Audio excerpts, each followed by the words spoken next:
დღემშვიდობისა მეგობრებო და არ შემეძლო ეს ვიდეო რო არ ჩამეწერა MotoGP-სთან დაკავშირებით, ვინც მოყვარულები ხართ, რა თქმა უნდა,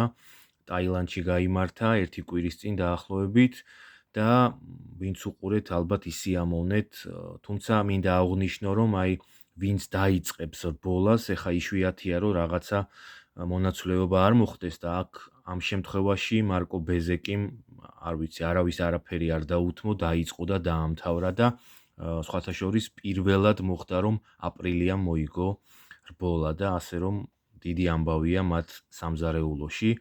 ესე იგი მეორეზე გავიდა აკოსტა ესპანეთი, მესამეზე ფერნანდესი ესპანეთი, მეოთხეზე მარტინი, ესეც ესპანეთი, ოგურა იაპონია მეხუთე, მეექვსე ჯან ანტონიო, მეშვიდე ბინდერი სამხრეთ აფრიკა, მერვე მორბიდელი იტალია, ბანაია იტალია მეცხრე, ლუკა მარინი იტალია, ну მოკლედ ათეულიდან 5 იტალიელია, მეგობრებო, საოცარი წელი აქვს იტალიას, ასე რომ პრეცედენტი რაც მოხდა, რა თქმა უნდა, 21 წრეზე, ვინც უყურეთ და ვინც არ უყურეთ, აგერ კი გეტყვით, 21 წრეზე საოცარი მოტომრბოლელი გამოეთიშა, ბორბალი გაუსკდა, ვინც ნახეთ, მარკეს და ერთ-ორ წრეში მიყვა თავისი ძმა,